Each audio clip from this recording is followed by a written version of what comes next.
যে কোনো মুহূর্তে মাঝারি আকারের ভূমিকম্প হলেই তো পুরো ছাদ সহ চারতলা ধসে পড়তে পারে। মেডিকেল কলেজ বন্ধ থাকবে যতদিন না পর্যন্ত বিকল্প আবাসনের ব্যবস্থা হচ্ছে। একটা মৃত্যু ফাঁদে আমরা থাকছি বলা যায়। ফজলে রাব্বি হল এবং মেয়েদের যে হল এই টোটালি মেয়াদ উত্তীর্ণ।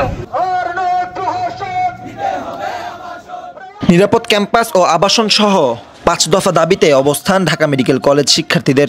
অপরদিকে অনির্দিষ্টকালের জন্য কলেজ বন্ধ ও হল ছাড়ার নির্দেশ দিয়েছে কর্তৃপক্ষ। স্বাস্থ্য মন্ত্রণালয় এবং দেশবাসীর কাছে আমার একটাই প্রশ্ন, যে একটা হলের একটা মেয়াদ থাকে, একটা ইঞ্জিনিয়ার দ্বারা তৈরি করা, এবং তার মেয়াদের উত্তীর্ণ তারিখ কত এটা আপনাদের খুঁজে বের করা দরকার। এই ভবনটা কবে নির্মাণ হয়েছে এবং এখন কোন পর্যন্ত বয়স, অর্থাৎ আপনারা যদি খুঁজে দেখেন এই আমাদের ফজলে রাব্বি হল এবং মেয়েদের যে হল এই টোটালি মেয়াদ উত্তীর্ণ। এই মেয়াদ উত্তীর্ণ ভবনে আমাদেরকে থাকাচ্ছে, তার মানে কি এটা একটা অপরাধ। আমরা যে পর্যন্ত একটা সুনির্দিষ্ট হলের বাজেট পেশ হওয়ার আশ্বাস এবং আমাদের বিকল্প আবাসন ব্যবস্থা যে পর্যন্ত না হয় আমাদের আন্দোলন চলবে। আজ শনিবার বেলা 11টায় মিলন চত্বরে শিক্ষার্থীরা অবস্থান নেন।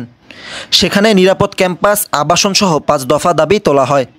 আমাদের চলমান আবাসন সংকটের সমাধানে আমাদের সিনিয়রদের যেই দাবিগুলো রয়েছে সেই দাবিগুলোর সাথে সংহতি প্রকাশ করে আমরা K2 ব্যাচ আমরা ওরিয়েন্টেশন বয়কট করেছি। পরে একটি বিক্ষোভ মিছিল নিয়ে ঢাকা মেডিকেলের শহীদ ডাক্তার ফজলে রাব্বি হলের দিকে যান তারা।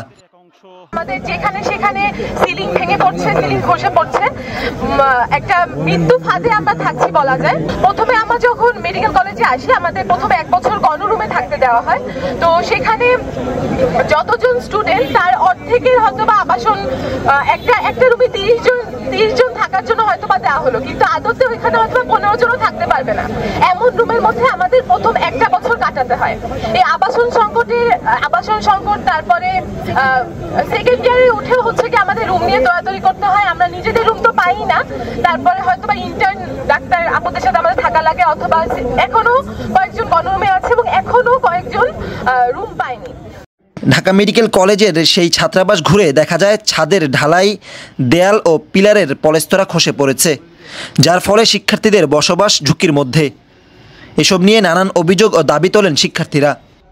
আমরা আসলে আশঙ্কা করছি আমার রুমমেটরা ইতিমধ্যে তারা চলে গিয়েছে এবং নতুন রুমমেট না পাওয়া পর্যন্ত তারা আসলে এখানে আসতে চাচ্ছে না। তো যে কোনো মুহূর্তে মাঝারি আকারের ভূমিকম্প হলেই তো পুরো ছাদ সহ চারতলা ধসে পড়তে পারে, যেহেতু কোনো কারণ ছাড়াই আমরা দেখতেছি যে পিলারের যে ফাটা অংশ এখান থেকে হচ্ছে যে পলেস্তারা ইট কংক্রিট খসে পড়তেছে। তো খুবই ডেঞ্জারাস একটা সিচুয়েশন। ওই মুহূর্তে যদি রুমমেটরা উপস্থিত থাকতো তারা কিন্তু নিশ্চিত দুর্ঘটনার সম্মুখীন হতে পারত।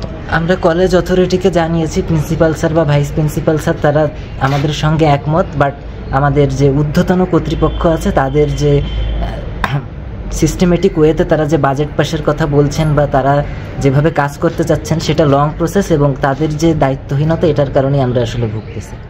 এদিকে ঢাকা মেডিকেল কলেজ অনির্দিষ্টকালের জন্য বন্ধ ঘোষণা ও আগামীকাল রোববার দুপুর 12টার মধ্যে সকল শিক্ষার্থীদের হল ছাড়ার নির্দেশ দিয়েছে কর্তৃপক্ষ। যেহেতু ভবনের অবস্থা বেশি খারাপ হয়ে যাচ্ছে, এখন থাকার যোগ্যতা রাখেনি সেই ভবন, এবং চারতলা অলরেডি 7 মাস আগে পরিত্যক্ত ঘোষণা করা হয়েছে। মেডিকেল কলেজ বন্ধ থাকবে যতদিন না পর্যন্ত বিকল্প আবাসনের ব্যবস্থা হচ্ছে এবং নতুন ভবনের জন্য বাজেট পাস হচ্ছে। হুসাইন আহমেদ, দৈনিক করতোয়া, ঢাকা।